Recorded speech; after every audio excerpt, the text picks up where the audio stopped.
limene tikuchitira kuno kuzingwangwa lero Sunday.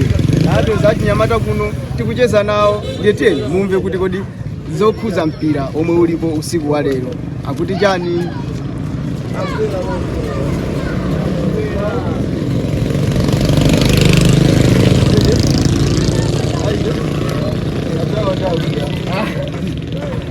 Kwa sababu mpira mmazisata ino?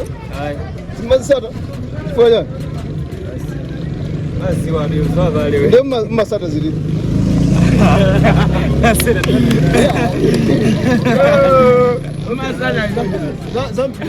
Mmasata zilipo.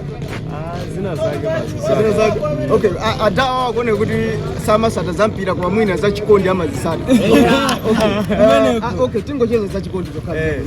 Maoti I love you. Ndi maoti timakukonda. Abwino ndi ati? Amamveka mwa chikondi ndi ati? Osewa bwino amamveka mapo. Amamveka mapo? Iniyo moti kukubuza ndikuti I love you mama kulipira bwino. Ndi makukonda so makulipira? Okay, ndimeti kuchitira kuno kuzingwangwa ndikapeza madolo apa. Tufuna ticheze nkhani zokhuza mpira uli usiku wa lero. Malawi the Scorchers lero ili kuma finals. Kodi timenya ndi chani lero kuma finals? Mafinals tumandi Cameroon. Tumenya ndi Cameroon? Lero tikumenya ndi Cameroon usiku wa lero. Usiku wa lero. Mungandichulire ma player atatu amala. Scorchers. Atatu okha basi. Rose.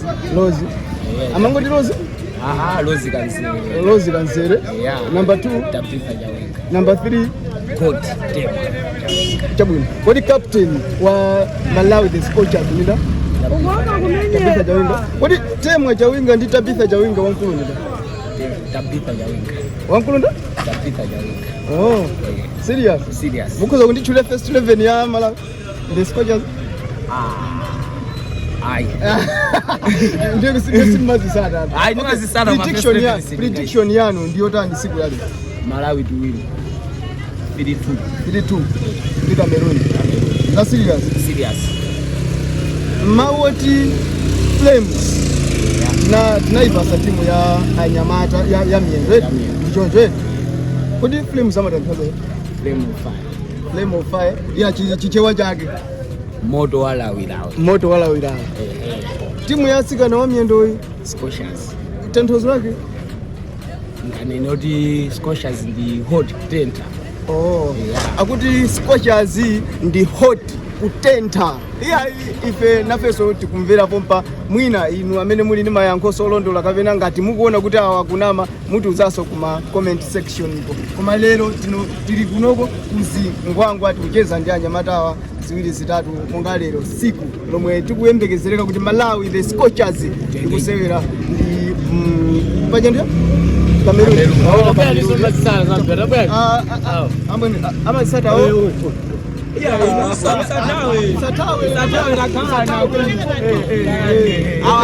Okay.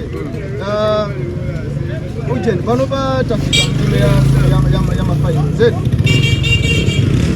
Kodi finals zimene Morocco? Okay. Mungaona wawa? Uyu ni dani jersey number 10. Tema. Ndi Tema? Jersey number 11? Tabitha? Ngooneka kuti lero tabitha zisadapo. Prediction ya awani na 3-2 inu yomele 2-1 Malawi kuwina. Chabwino.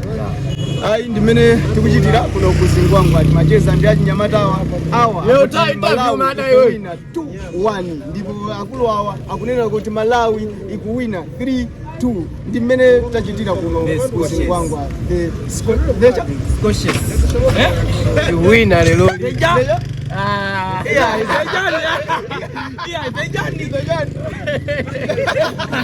Akuti the Scorchers. The Scorchers indeed. Akuti Scorchers indeed. Iniyo mukamati the Scorchers. Akuti the Scorchers. Yolondola ndi. Scorchers yawa. Nangu akisa kuba ngono.